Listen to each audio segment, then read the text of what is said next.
Thank you for the introduction. I'm Benjamin Edwards. I'm a principal research scientist at Bitsight. I'm here with my colleague, Sandra Vinberg, as a manager in our product research organization. And today we're going to talk to you about vulnerability risk.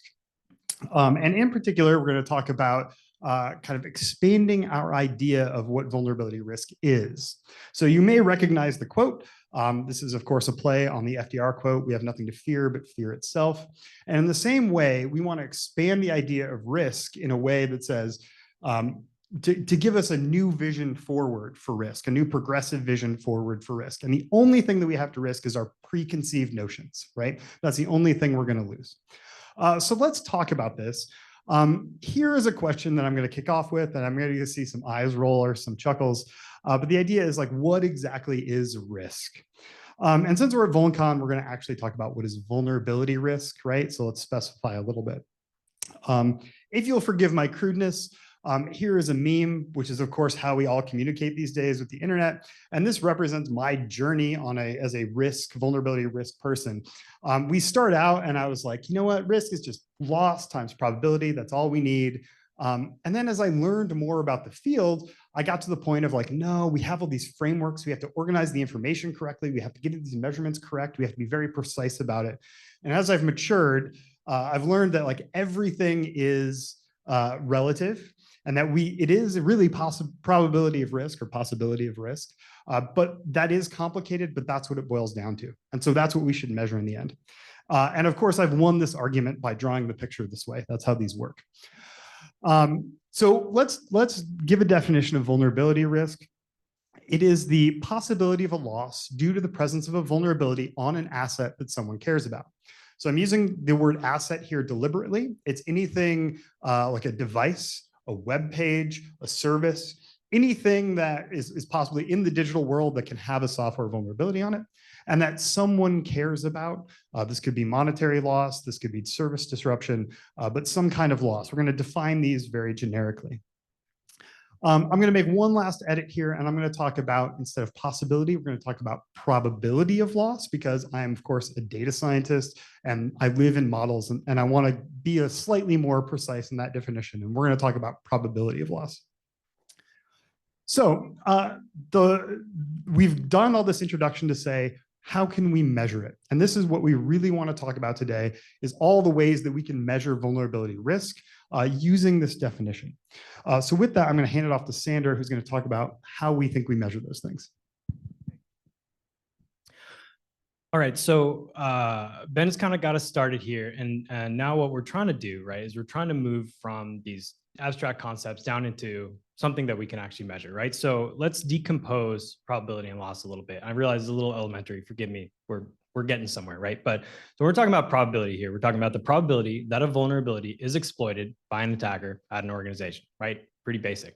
But there's a bunch of things, preconditions and kind of contextual issues that go into this, right? So we need an attacker to actually target that organization. We also need an attacker to be able to find a vulnerable asset with that CVE on it, right? I want to briefly note that this can happen in either order. You can have an attacker decide to use a CVE and then they pick their target, or they can pick their target and then they look at the CVEs available to them on that target and then they can go after it. Either way, doesn't matter. It is, of course, a precondition that the vulnerability has to be open and unremediated by the organization. There needs to be the existence of exploit code that the attacker has sufficient sophistication to actually run, and the exploit code itself needs to be good enough. And again, the attacker needs to have sufficient sophistication to do something with that successful exploit, because not a lot of exploits sort of produce what an attacker is trying to get just off a one-liner. So that's the probability side. Talking about the loss side, we have the losses that are immediately associated with the event itself. So we have the sort of the business value that is lost due to the downtime of that asset. We have any liability that we might incur as a result of the loss of the data on that asset. I think it's kind of obvious, but important to say that for the most part, the computers that we're talking about are valuable to the extent that they're connected to other computers, right? So there's also the losses associated with escalation of privilege and lateral movement onto different systems, which sort of turns an exploitation into a whole different kind of event, right? There are also the losses that show up after the fact. So we have the cost of investigation, the cost of recovery, and the always difficult to quantify sort of reputational loss, right? So there are frameworks that allow us to go from these abstract concepts to some more concrete measurements. maybe the most robust, arguably, is FAIR. And FAIR has sort of come up with this hierarchy that helps us sort of plug different kinds of observations in and then boil that down into some sort of score so we can compare this vulnerability against the next vulnerability, right? And we should note that there are a lot of measurements or observations that are already kind of out there in the wild that most of us already understand that we can sort of plug in to FAIR in order to generate our scores. There are other frameworks as well, right? So there is Octave, there is the NIST CSF cybersecurity framework, there the MITRE threat assessment and remediation analysis, TARA, there is ISO 31K with 27K1. These are all frameworks that will help you, if you have information, figure out which vulnerability presents the greatest risk, right? But the thing is that they all require you to bring your own measurements, right?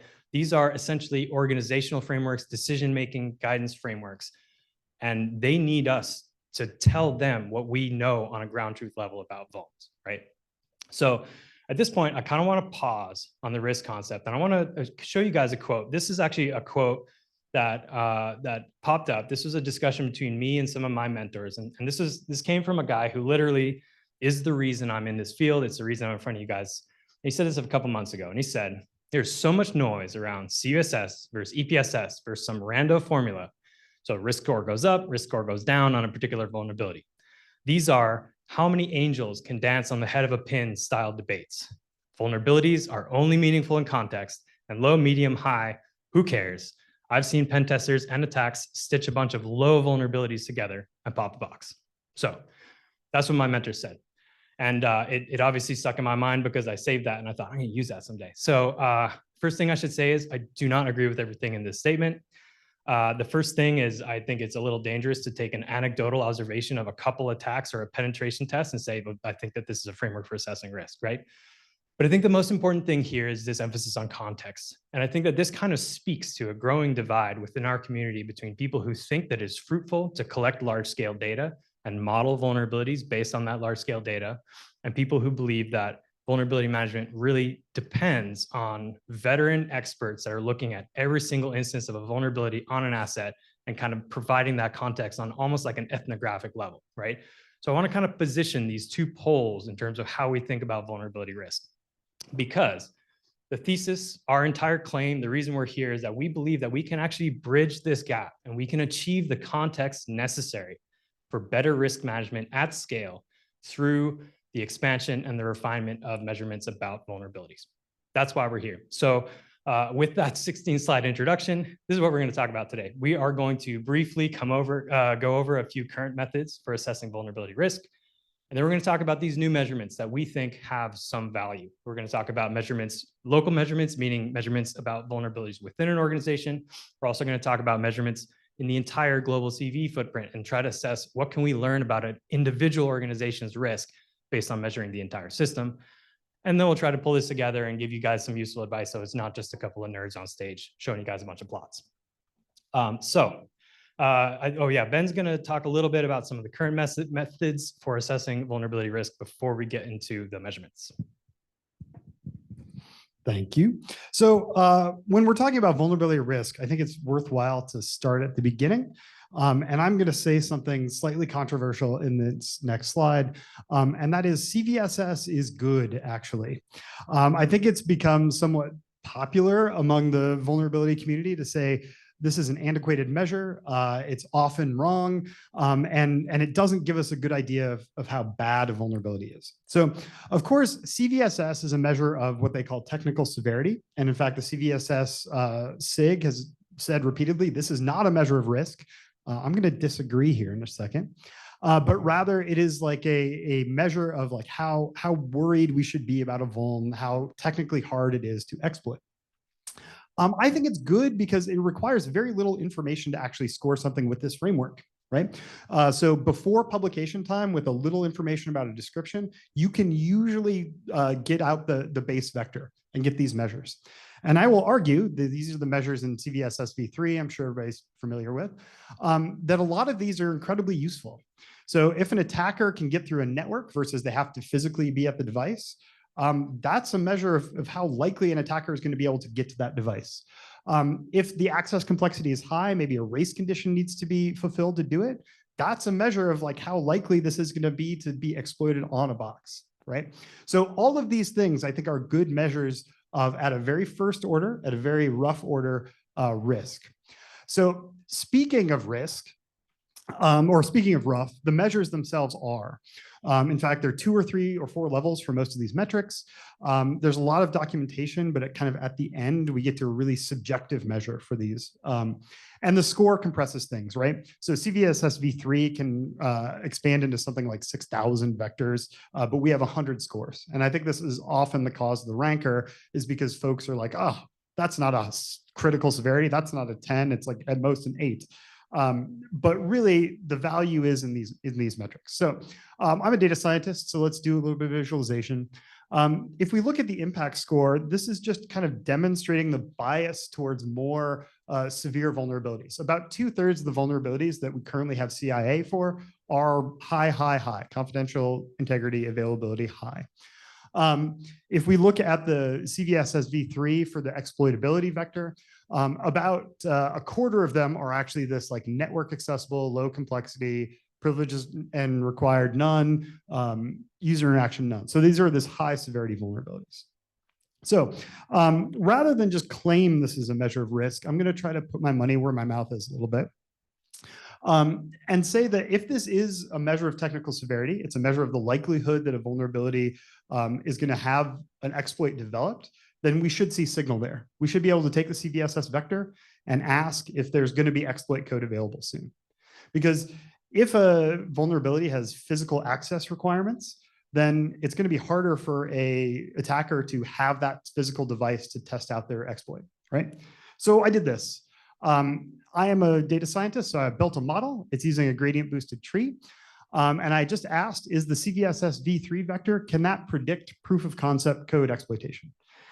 This is a receiver operator characteristic curve. This colored line kind of goes up. You don't have to know a ton other than up and to the left is better. And if it was on that dotted line, it would be bad. And so my point here is that this is not a perfect classifier. But what it does is show that CVSS does actually predict this real measure of risk, which is exploit code availability. And so this is an early measure of risk that does not require a ton of external information. It's available very quickly, and one that we should think about as a risk signal. So this is my controversial take that CVSS actually is a rough measure of risk. I am also not the first one to do this. Others have done this and probably better, but this is my take that this is actually a measure of risk. There's a lot of other acronym measures. Let's talk about a few of them. This is certainly a non-exhaustive list. I'm going to talk about one and then hand it off to my colleague. The other one is the CVSS cousin, SSVC. I am going to argue that this is not actually a measure of risk. This is a risk assessment framework. This is developed by our friends at NIS, or CISA, I'm sorry, as well as CertCC. And the idea is there are these decision points that often map to CVSS subvectors or combinations of vectors. And they tell us kind of what we should do, whether we should act on it or just kind of track it for that vulnerability. Now, I think this gets conflated with risk a lot because this DHS Vulnrichment program has included these decision points in a lot of their data. But in itself, SSVC is not a measure of risk. But I'm going to hand it over to Sander, who's going to talk about what is a measure of risk. All right, so I expect probably most of the folks here are already familiar with the exploitation prediction scoring system, EPSS, of which the latest version 4, just launched a few weeks ago. This is, I would argue, a very robust measure of a subcomponent of vulnerability risk, right? So we were just talking about the probability versus the loss. What EPSS is very good at, I would argue better than other systems, is at predicting specifically the likelihood that a CVE is exploited anywhere in the world within the next 30 days. And it does this is another important distinction, strictly by modeling vulns based on the characteristics of those vulnerabilities, right? So it uses actual exploitation events as training data, as labels in supervised learning, but the runtime inputs for EPSS have nothing to do with threat actors and nothing to do with observed attacks. It is how similar is this CVE in its various attributes to other CVEs that tend to get attacked significantly, right? So this is, I would argue, a subcomponent or a measure of risk. And the other thing to note is what we put up here is just a frequency distribution of EPSS scores on a log scale. And one important thing to recognize, and I mean, on a certain level, just memorize the shape of this distribution. This is going to show up several more times in the talk. We're going to see this distribution sort of shaping many plots. But an important thing to note here is that the mode of this distribution is quite low. It's 0.5%, right? And the sort of, if you expand it out to the shoulders of the mode, is between about 0.1% and 1%. So the vast majority of EPSS scores are actually very, very low. And then you see there's another sort of peak towards the end where you have this subset of vulnerabilities that actually have a very, very high likelihood of imminent exploitation. There's, of course, there are also various lists of known exploited vulnerabilities, or KEVs. Of course, everybody knows about the SIEM, but there are other ones, and there are other kind of data sources that don't call themselves a KEV, but if you transform and flatten the data in the right way, and then you can turn them into a KEV, right? And a couple important things to note is all of these KEV lists are of different size. They have a lot of intersection, right? There are lots of vulns shared between these, particularly between the SIEM and the SIEM enrichment KEV. But they also have a wide distribution in terms of expected future exploitation rate. And this is something that Jay Jacobs from EPSS has made very clear many times by analyzing exploitation data, is that historical exploitation activity does not necessarily predict future exploitation activity, right? It is actually possible, and we have observed it, where vulnerabilities that have been heavily exploited just kind of go dark for various reasons, right? So from the standpoint of, is this a measure of risk? I would say, yes, it is an imperfect measure of future exploitation probability. It doesn't really tell us a ton about impact, but it does cover a little bit about probability. There's also the MITRE attack framework, which was originally designed by MITRE to be sort of a standardized language for communicating about attacker behaviors between security practitioners, so that we don't use this vague language like you saw in that quote, pop a box, right? That doesn't tell us a lot if we're like, oh yeah, and then they popped a box. The idea is we decompose attacker behaviors into tactics and techniques so that we are all unequivocally clear about what happened during a specific attack. And I'm a big fan of the attack framework, but I will come up here and say it is not great for managing risk around vulnerabilities, and it is certainly not a measure of vulnerability risk. Mapping CVEs to tactics and techniques is incredibly laborious, and all of the machine learning attempts that I know of have always used the exact same corpus of training data, which was published by MITRE several years ago and then abandoned. The most important thing actually is that when you have, like, let's say in a perfect world, you have attack chain mappings for all 260,000 CVEs. These are still functionally sort of qualitative arguments that we still need an expert within an organization to say, this kind of escalation of privilege or an LSAS dump would be disastrous for us. Or maybe you say an LSAS dump is not disastrous for us. So MITRE attack is extraordinarily interesting. I know there are a lot of future development efforts going on with ML around attack, but I would argue in its current state right now, not really a robust measure of vulnerability risk. There's also the question of software criticality. Sorry for that. That's what you get when you try to export from Google Slides into PowerPoint. The question of software criticality, we have spent a lot of time trying to come up with robust measures of asset importance. It turns out to be a very complicated question if you're trying to measure that at scale from the outside. So let's pick some really simple, kind of stupid measurements of software criticality and just talk about exploits against vulnerabilities in security software itself, right? We can kind of determine security software and hardware is probably pretty critical because it also determines the security of all the other stuff there. And we know that it's deemed to be critical because every week we see another article about exploits against security stuff. So here's a Palo Alto WAF getting hit.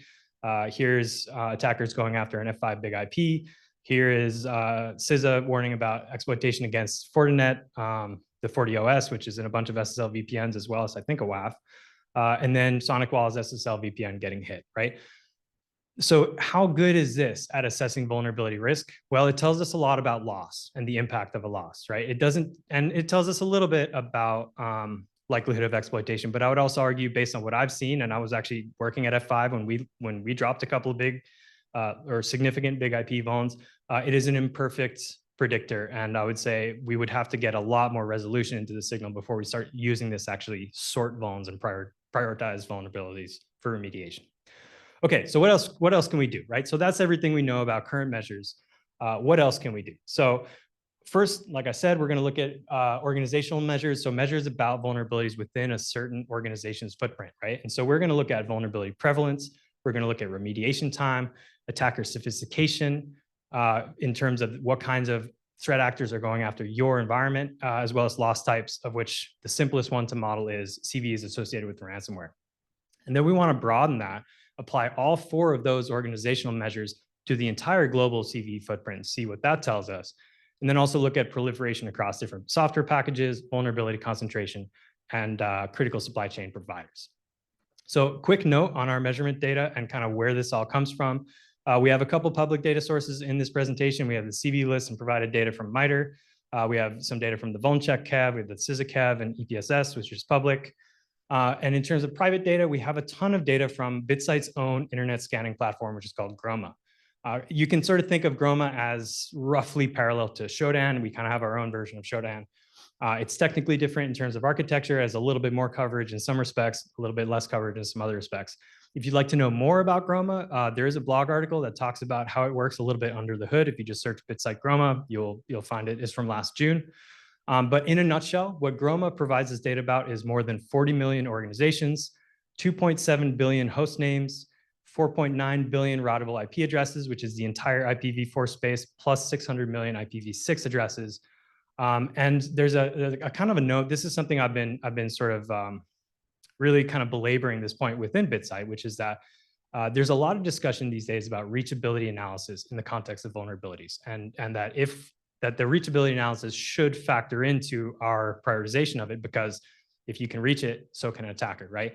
And so to some degree, to a rough degree, I think that Groma is actually a good, quick and dirty reachability analysis. If Bitsight can see your assets and can fingerprint a CVE on that asset, so can an attacker. And that's, I think, one of the things that makes the Groma data particularly interesting in spite of all of its limitations.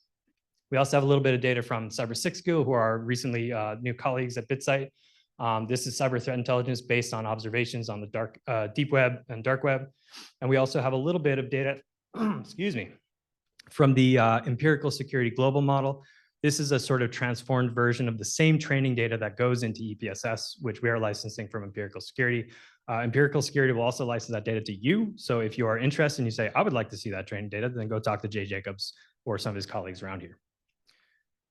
And oh yeah, this is still me. So, okay, let's dig into those local measures. Okay, here's a blindingly obvious, kind of a stupidly obvious statement, but if you don't have a vulnerability, its risk to you is very low, right? Problem is that it's actually a little bit harder than it might seem to say with utter confidence that you don't have that vulnerability. And vulnerability footprint measurement turns out to be a deeply technical task. And so what you see here, this is a frequency histogram of global CVE footprint. So this is across all entities per CVE. And so the first thing to note here is you'll notice that this x-axis is based on new detections per month, not total CVE detections per month. Don't want to spend a ton of time on this. This is the long and short of it is measuring vulnerabilities on the internet is actually a deeply complicated thing. There's the problem of kind of duplicate measures depending on your scan cadence, depending on how long that vulnerability has been out there. After working on this problem for a long time, Ben has concluded new detections per month is probably the most reliable way to get month by month a good count of how many of these vulns are actually out there. So note that the mode of this distribution is right around kind of 100 to 1,000 new detections per month, which is a lot smaller than I thought. I thought we were going to see tons and tons of CVEs with 100,000 or 500,000 instances out there. Turns out that most of those really, really prevalent vulnerabilities are either server vulnerabilities like Apache HTTP server, or in one case, jQuery 3.0, a cross-site scripting vuln from 2015 shows up about 1 million times per month. That is the most frequently observed CVE we ever see, at least these days. Oh yeah, thank you. So those vulns, those Apache vulns and that jQuery vuln, keep that in mind. That's going to show up in the upper right of quite a few plots as we go on and we kind of decompose this data. So keep those in mind. You would also expect that there would be a relationship between the size of the organization, which we're sort of mapping here onto the number of employees, and the kind of the CV footprint, which we're measuring in terms of new detections per month. And the short version is, yes, there's a relationship. but it's not as strong as we might have expected. There are quite a few very, very large organizations that don't have that many CVEs. There are also quite a few tiny little organizations that have tons of CVEs. You'll also note that kind of by the density of this density plot, that the vast majority of organizations are kind of all clustered around this range of kind of between 50 to 500 employees and between 1 and 1,000 new detections across all CVEs in their footprint. All right, so a corollary to that last obvious point is the next obvious point, which is the faster you fix something, the lower you risk, right? So the faster organizations are able to remediate vulns, attackers are just not going to get to them in time. So this is actually something we can also measure. And so we have another frequency histogram that looks remarkably similar to the last. So what we did is we took the catalog of approximately 16,000 CVEs that we scanned for, and we looked at the remediation time, the remediation survival curves of those CVEs that we saw across organizations. The median remediation time is a way to summarize those survival curves, and it gives us the time it takes for organizations to fix 50% of the vulns. So each of the things in here is the percent of CVEs, that's the CVE. What you'll notice is that most of them get fixed in about a month, maybe a month and a half. And beyond that, there's a steep drop off. Now, I will say this chart goes out to 9 months, and though you can't see it, there are points out here at 9 months. And in fact, I've even cut it off a little bit here. There should be points way over there that go out about 9 years. There are vulnerabilities that we've seen since Bitsight has started scanning. They tend to be like SSL vulns, like somebody has a server that's valid for SSL 1.0, and then that's vulnerable to Poodle and all kinds of things. There are other remediations. It may not be a huge risk, but the idea is that the faster that you can fix things, the lower the risk is. But there are also some vulnerabilities that for some reason inherently take longer to fix. It may be because you have to update firmware. You have to take something offline to actually fix it, as opposed to just kind of pushing something to your consumer's laptop, your user's laptop. So knowing that it's going to take a long time to fix is actually a decent risk signal. So the question is, are people integrating this idea of, hey, I need to fix worse things faster? And the answer is yes. Again, I'll go back to CVSS. People are using CVSS as a risk signal, and they tend to fix critical CVEs and high CVEs much, much more quickly than medium and low CVEs. I don't know that this is like, this is a more reflection of people are using CVSS rather than CVSS is the right thing to use. How about that? And so we do see variation there. So the next one I want to look at is EPSS is maybe this more exact measure of risk. And it turns out that the remediation time is not correlated with this likelihood of exploitation. So people are not actually pivoting on this likelihood of exploitation in the next 30 days to fix things faster. And in particular, if you'll note, where most of our density was in, around here for the EPSS score, that's kind of the average, that 1 month, 1.5 months. But there's a lot of variation, of course. But interestingly, at this top end, at this 100, near 100%, near certainty of exploitation, there's a lot of variance. So there are these vulnerabilities that seem to take an extremely long time to fix, but for some reason just stick around for a very, very, very, very long time. So these represent like imminent risk. Like you should be fixing these faster because they're going to be exploited, right? And so this is something we need to look at the reasons why these vulnerabilities are hard to fix and try to address that as one measure that we could address as risk. Man, I'm really disappointed in our export. Now, what are you going to do? So the next thing I want to move on to is the folks who are actually hitting those vulnerabilities, and to say that some attackers are more sophisticated than others. And in fact, some are so sophisticated they get cool names. Like Fluffy Unicorn, I think is a good one. Adorable Panda is another APT. And so what we wanted to look at is look at those KEV lists and see if any of these are actually used by APTs. Are they used by advanced persistent threats?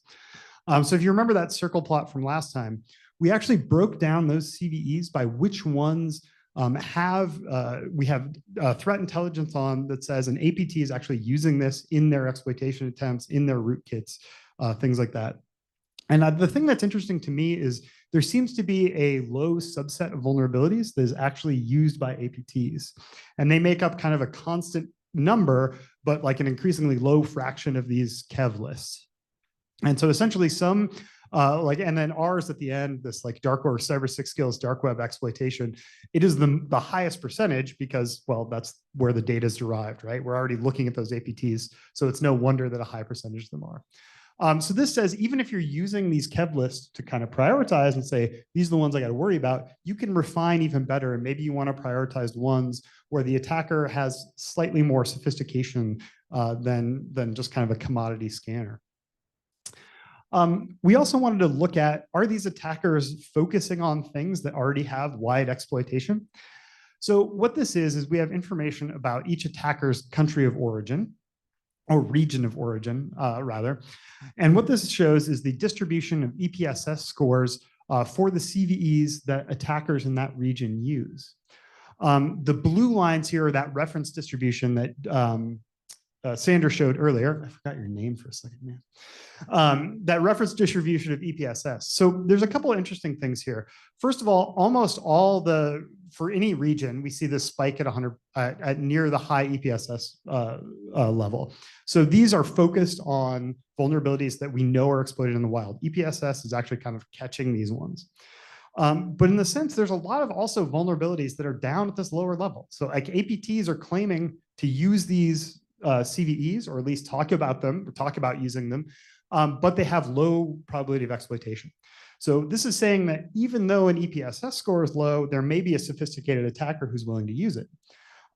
It also means like, these sophisticated attackers are maybe a small subset.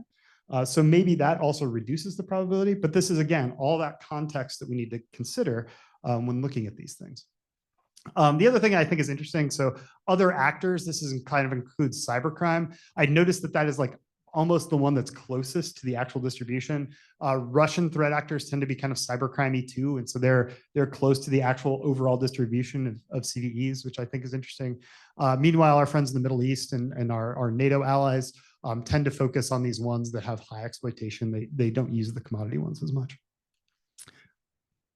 So moving on from APTs, I want to talk about ransomware, particularly because this has like direct exploitation consequences. If you get hit with ransomware, you're going to be paying money, whether it's to the ransomware gang or to remediation or to a negotiator to get your stuff back.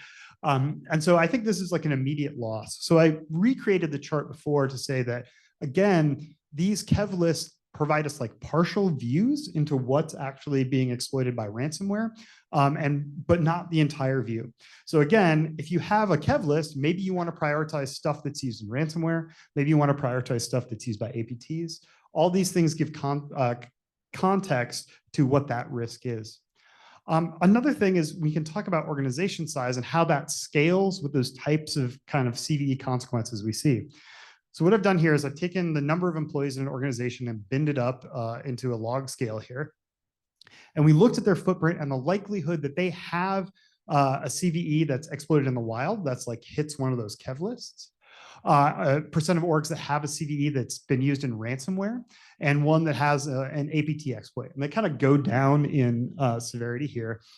But I think there's a couple interesting things. One is that as your footprint increases, as you have more and more employees, your likelihood goes up to 70%. If you're a large company, you have these things exposed most likely. But the other thing that's interesting is as we go down, it never quite gets to zero. So even those small companies with incredibly small footprints, maybe they only have 1 or 2 assets out there, a decent percentage of them still have this exposure that we can detect. And I just think that this is like a fascinating measure of like how footprint affects the total risk that an organization is facing. So with that, I'm going to hand it off to Sander to move from organizational risk to systemic risk. So as we have told you guys already, we want to get a sense of how can we measure phenomena that are outside of the control of an organization that still will inflect the risk and the risk management of vulnerabilities within that organization, right? So the first thing that we wanted to get a sense of is how do CVEs distribute across the software in which they reside, right? So another obvious statement, one vulnerability gets copied to many pieces of software. So what we wanted to do, oh my God, these exports, we wanted to get a relationship between PURLs or package URLs and how many pearls a CVE shows up in, and its relationship to both discoverability in terms of CVE detections and also exploitation activity. Brief aside, how do package URLs work again? I think there have been like 5 talks on Perl so far, so I'm not going to spend too much time on this. It's broadly analogous to Common Product Enumeration, or CPE. It is an attempt to standardize the identification and location of software packages. Very briefly, it's important to know that the required elements in a Perl are the scheme, type, and name, and then optional are namespace, version, qualifiers, and subpath. A couple examples there just to give you a sense of kind of what these things look like.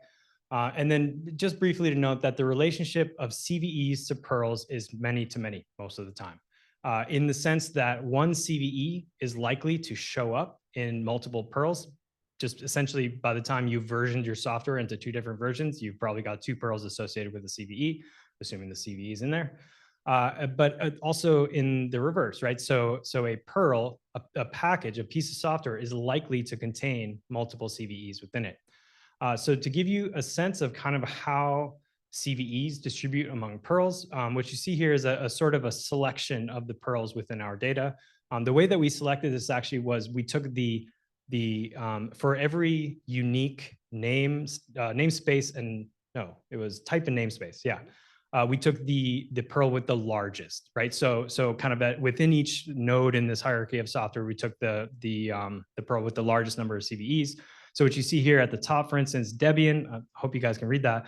Debian has 6,200 CVEs associated with it, whereas down at the bottom, the NPM package Electron, which is the one with the largest number of CVEs, only has 27. So the real point here is very, very large range in terms of the ratio of CVEs to Perls. Now, if we invert that and we say ratio of Perls to CVEs, on the left, what we're trying to do is find out what is the relationship between how many packages a CVE shows up in terms of that little vulnerable couple lines of code.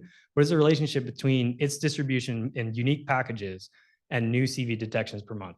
And what you see is, generally speaking, they scale linearly, right? And so as the number of affected Perls by a CVE goes up, so does the likelihood of detecting that CVE in the wild. Although we should also note that I think more notable than this trend is just the deep cluster of CVEs down in the lower left, meaning small number of Perls, small number of detections. Now, on the other side, on the exploitation, there are a couple of different kind of modes in this that I think tell some interesting stories. I think the biggest thing to emphasize here is that the distribution along the y-axis of EPSS scores matches that original EPSS distribution that we showed you guys many slides ago. But in short, I would say this plot on the right tells us not a huge relationship between Perl distribution or kind of a proliferation in multiple packages and exploitation likelihood. And the easiest way to see that is just that upper right is comparatively empty compared to the upper left and the lower left.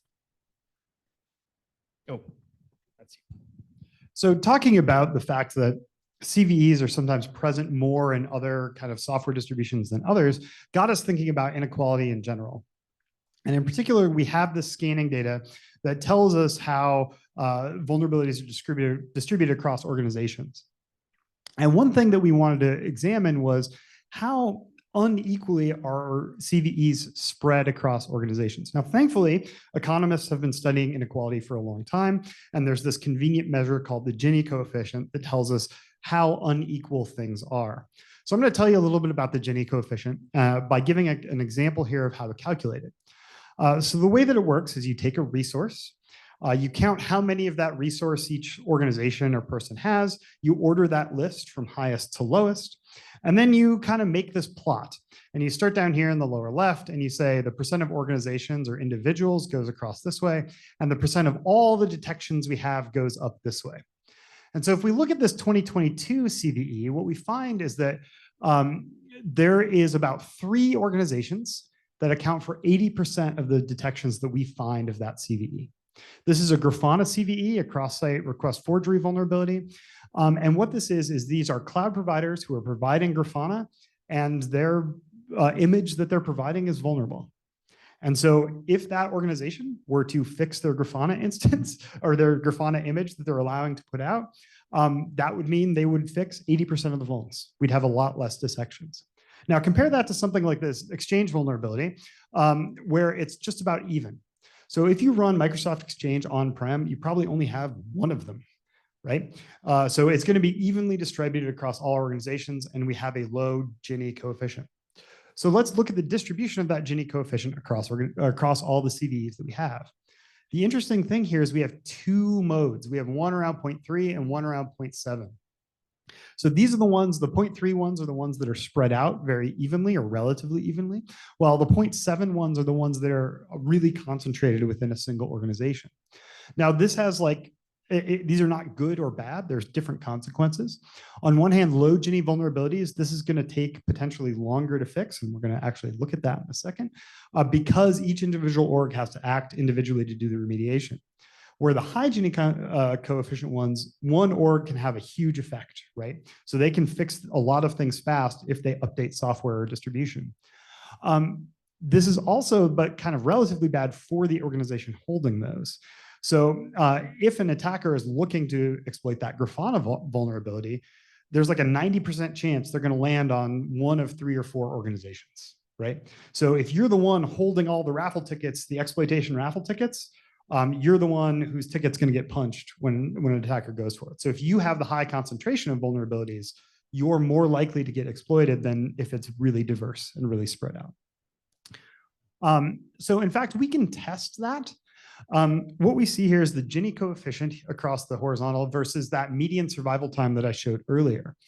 And the low Gini coefficient vulnerabilities take around 50 days to fix. So these are the ones that are really diffuse and spread out, whereas the high Gini coefficient ones tend to get fixed faster, about 25 days. So this isn't a huge difference, but it does seem to indicate that when there's a high concentration, things get fixed faster, likely because there is this ability to do a bunch of fixes at one time. There is a ton of variation though here. It's a little bit hard to see on this plot because the yellow, but there are vulnerabilities that are way up here. They're highly concentrated, but they do not get fixed very quickly. So there are these images that get pushed out to cloud distributions that have have really long remediation times. So I wanted to look at this based on kind of our detections per month, and there's a lot less correlation here. This is the Gini coefficient across that detections per month. So some CVEs with really high Gini coefficients are also like hugely detected. In fact, here's our jQuery one, this one way up in the right corner. These all exist on essentially one provider. I'm not going to tell you who that provider is, but they allow users to put out their own web page. Think GeoCities, but it's not GeoCities. And essentially, this has a jQuery vulnerability. They're using a bad version of jQuery, and so we detect it all the time. So if that organization updates the jQuery that they distribute with their web pages, then these would all go away for the most part. And so we could see the kind of spread here. The next thing I wanted to look at is like, are attackers targeting, or their exploitation likelihood for some of these vulnerabilities? And the answer is actually not really. So this is the EPSS score. That's that same plot. Now we've just colored everything by EPSS score. Interestingly enough, this is the only chart I've ever made where EPSS is on a linear scale, and that makes sense. Usually I have to log scale that. So up here is a really high probability of exploitation, really high Gini coefficient. It's concentrated in one thing, and we see it a lot. It's Poodle. This is the thing that comes up all the time. This is like a legacy vulnerability. I don't know if we're ever going to be free of it. But there are some other ones. So some Apache vulnerabilities that are kind of different. High Gini coefficients, they're really concentrated, and really high detection rates. This one is a server-side request forgery, really high likelihood of exploitation. We saw a lot of activity for it. This one, which is an IP off bypass, which means you can get around like IP filters for that Apache vulnerability, low likelihood of exploitation. So even though they're very similar vulnerabilities, except in their type, they affect roughly the same software. They're really concentrated. We detect them a lot. The exploitation rates are different. On kind of the other end of this, where we see those low Gini coefficients, there's 2 PHP vulns, which are interesting. My arrow doesn't quite go to the right place, but there's a red one up here, which is a use after free. We detect it a lot. It's really diffuse, and attackers are going after it. Similarly, we detect this other more recent CVE. We detect it a lot. It's really diffuse, but attackers aren't going for it. So these are really different measures of systemic risk for these 2 different vulnerabilities on the same software. What time is it? Okay, 10 minutes about. I'm gonna do one thing really briefly. largely because I promised it in the abstract and also because I think it's really interesting. We recently wrote a white paper about supply chain risk. And this is the last chart that I put together in a 20-page report. There's a lot of context going into this, but I think it illustrates one point. On the horizontal axis, we have the market share of approximately 5,000 different providers. They provide software, services, sometimes physical services to organizations. The market share is their like input into the global economy, right? It's the percent of customers based on revenue who use that particular supplier. On the horizontal axis is the kind of detections for that organization, the number of CVEs we see per year, and we've actually normalized it here by asset. The size is the number of assets they have, kind of a measure of the footprint, and the color is how fast they fix things. I don't want to say too much about this other than we have suppliers that serve more than 10% of the global economy that are taking more than 200 days to fix things. They have a huge number. We're detecting vulnerabilities on essentially 1% of their assets per year. And they have a really big footprint. They have a lot of assets to attack. And this is not to shame those companies, but just to give light to the fact that there is this systemic risk based on vulnerabilities. And moreover, if you are a large provider and you are over here, you want to make sure that you are down in this corner. You want to be like this blue dot or this green dot where you're fixing things fast and we don't have a lot of detections. Because if you're a major supplier and you have an incident, there's going to be a lot of downstream risk to you, not just as a not just personal organization, but through your supply chain, people are going to be mad at you when you go down. Look what happened to CrowdStrike this summer. There were a lot of people that were mad at them. So with that, I'm going to hand it over to Sander to bring us home. All right.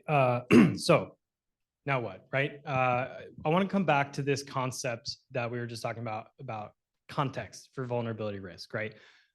So we would argue that the existing measures, such as CVSS, such as EPSS, Kevlis, et cetera, they provide some of that context at scale.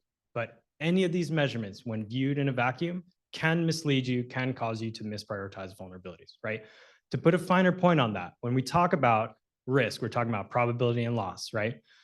The probability of vulnerability risk should not just be reduced to the probability of exploitation, right? There are other questions here. Is it discoverable by attackers? Can it be reliably exploited? Will it be exploited before you're actually able to fix it?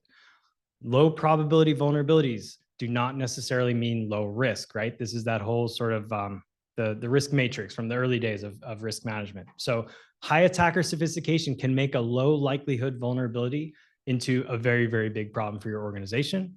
And there are consequences of exploitation, such as ransomware, that can sort of outweigh the low probability of an exploitation event. Sounds pretty obvious, right? But really what we're trying to say is these are not just worth stating as statements on a slide, but worth trying to measure. We've hopefully kind of shown you or given you guys evidence that there is more to the risk at your organization than the vulnerabilities within your organization, and that we should all be sort of broadening our gaze and trying to assess more about the global footprint of the vulnerabilities that apply to us. Okay, so let's try to make this practical, give you guys something actually to take home. I would say for number one, all the frameworks that we talked about, FAIR, Octave, so on and so forth, these things are good, but only to the extent that we have good, robust measurements to feed into them. They require us to bring our own data, right? And how do we get that, right? So I think, it's almost a cliche for a security person to stand up and say, we should all share data more, right? But that's what I'm going to do. We're not the worst at it, right? We have EPSS, we have the CISA-Kev, the VulnCheck-Kev. I also want to mention Groma Explorer. So our own Groma internet scanner I just talked about, we do have a site out there called Groma Explorer, which is sort of like our own mini Shodan. So you can go to Groma Explorer, you can type in a CPE or a CVE, you can see how many of those instances we're actually detecting at any given time based on our most recent scan of most of the internet. But there's also other things. There's obviously Shodan itself, there's Shadow Server, the CVE kind of system is also a rich source of information about these sorts of things. One thing that has really, really kind of been driven home to us over and over through this project is the importance of avoiding what Ben has called measurement zealotry, which really means do not become fixated on any one measurement. There is no one measurement about a CVE that's going to tell you everything about the risk. And that actually parallels something that Jay wrote when he published his exploits in the Wild report, maybe 6 months ago, a year ago. There's no one CVE parameter or even threat actor observation that is going to by itself tell you everything you need to know about a vuln. So let's go back to this question about context. What does it take to get that context that we need to make good decisions about vulns at scale? Well, again, it's about measurement. Can I measure it? Do I have the vuln itself? How valuable are the assets that that vuln sits on? Is it actually going to be exploited? And what kind of threat actor is actually going to go after it? How fast can I reasonably patch this thing? Is it a firmware or is it just kind of a pushed out to all users, patch Tuesday kind of a thing? What risk does it pose to me? What risk do my vulns pose to others? And then also flip that. What risk do other people's vulns pose to us? Thanks very much. I think at this point, let's use the time that we got for questions. I hope this has been valuable. Thanks very much for listening.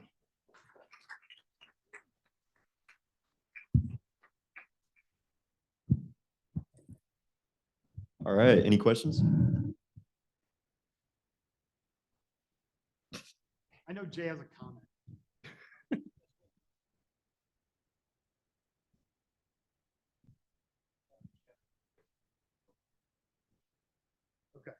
Just outrage, general rage. Oh, slides. Yeah, we would love to share the slides. We'd also love to share them once we get them looking better. So yeah, how are we going to do that?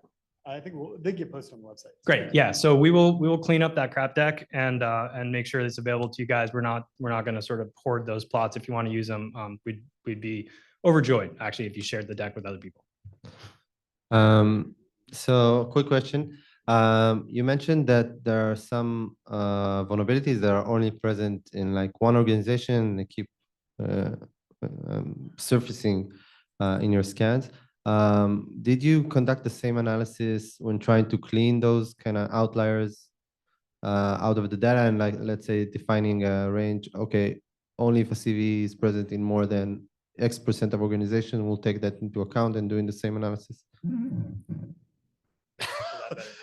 Yeah, so for the Gini coefficient stuff and the concentration, we looked at CVEs that only occur in at least 100 organizations. Because otherwise you get this thing where it's like, oh, it occurs in 2 and it only occurs twice. And so it has a 0 Gini coefficient because it's equally, or it occurs in 1 organization. And so it has a 1 for a Gini coefficient. So we did reduce that a little bit. So you're missing the low end, but it's still like, we have to do that to get a valid measure of inequality. Yeah, gotcha. So great talk. I agree 100% with a Great, vulnerability thank you. is a vulnerability until it's an exposure and it can get exploited. So given that you work at Bitsight, are you taking all this greatness that you just covered and applying that to your algorithm and not giving Fs for poodle vulnerabilities? Man. Very sensitive topic. Yeah, that is a sensitive topic. I can utterly dodge this question and say that like I'm on the research side, so I get to deal with the actual data. And I'm sorry, I don't create the ratings. Okay, I'll answer that. Okay. As a representative of the product side of Bitsight, yeah, I totally 100% acknowledge that this is a problem in the rating, and the discussion of how we modify the rating at Bitsight is super complicated. It involves a lot of moving parts. I can tell you that behind the scenes, I and other researchers are trying to move the organization in a way that we feel is going to make sure that algorithm is more and more relevant over time.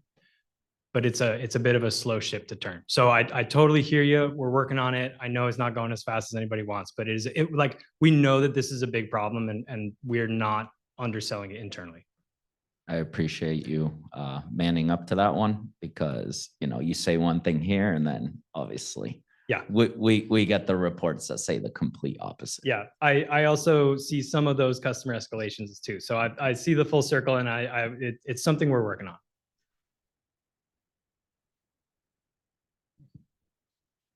All right, I think it's lunchtime. Do we want to maybe have time for one more? Absolutely. If you got a Discord question or somebody in the audience, happy to. Sure.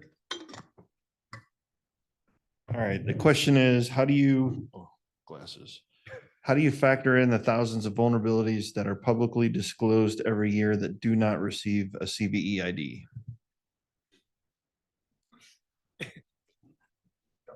No, yeah. So I think this is an interesting question and one that comes up a lot in the work. We did some work last year looking at kind of the CVE landscape and what gets covered in that. I'm going to argue that, and I'll make this controversial, I'll be willing to fight about this later, that if it doesn't have a CVE, it is not as risky as then if it does. Because if it was risky, somebody would probably take the time to report it or do something with it to elevate it to the point where it does get an ID. A CNA takes notice, an attacker does something with it that requires people to take notice, and it actually gets to be a CVE. The vulnerabilities that do not have CVEs, they may just get patched in the development cycle, right? They exist within the closed development cycle and we never see them. They may get patched within that open source development cycle and it's never a major release. So I am dubious at the risk that I would say that in general, non-CVE vulnerabilities pose a much lower risk than CVE vulnerabilities. And if you have examples of these things that are worse, please bring them to me.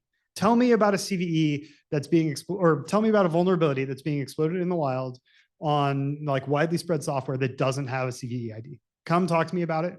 And I'm, why not? Sure. But I'm saying if it is, it's probably going to get a CVE sooner rather than later. I'm actually going to also add to that. I think that there's a subtext going on in this entire talk and all the research I've ever done in security, most research, which is about the problem of visibility and detection, right? And there are a lot of very vocal, or there are a lot of strident voices about the limitations of the CVE program and how frustrating it is and all that sort of stuff. But ultimately, what the CVE is good at is making sure, in the same respect like the MITRE ATT&CK framework, is good at making sure that we're all talking about the same thing, right? And so we can only do this kind of measurement, we can only do this kind of analysis, provide that context to the extent that we have reliable visibility. That I can say this thing that I observed in the wild is actually what I think it is. And so for all the flaws and the limitations of the CVE system, that is sort of a critical component of us being able to even discuss and measure these things and know that what I'm looking at is this specific CVE and not a very, very slight variation within the same package, right? So for all of its limitations, and this was essentially the gist of our talk last year, yes, CVE is a mess, and it's also a mess that we desperately need in order to do this kind of research, in order to do the kind of risk assessments that we do. So I understand why there are a lot of people kind of flying the flag for non-CVE vulns. I think that they're doing great work. They're adding a lot of that deep context that we need, but it makes it very hard to analyze and kind of do that work. Thank you.